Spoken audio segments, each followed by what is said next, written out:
Talking about that travel ball world, right? I know we talked about it off camera, training academy, travel ball development program. Can you discuss just a few of the pros and cons? Because when I was starting out in this world in the 90s, kind of right at the beginning of the travel ball world, it was completely different than what it is now, right? There are programs that are making a lot of money. There are programs that are paying for kids to play in tournaments and flying parents out to events. Like you said, it's a business. So what are a few of the pros and cons of that travel ball world these days? I'll start with some cons, obviously, because there's, I think, a lot of cons.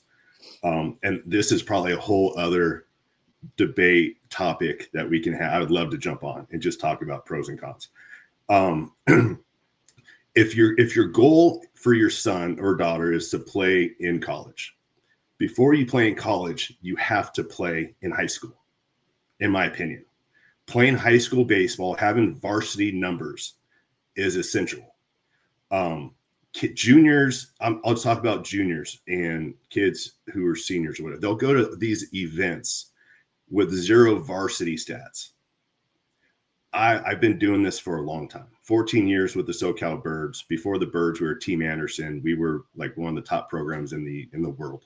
And we got a lot of guys. We helped a lot of kids to college.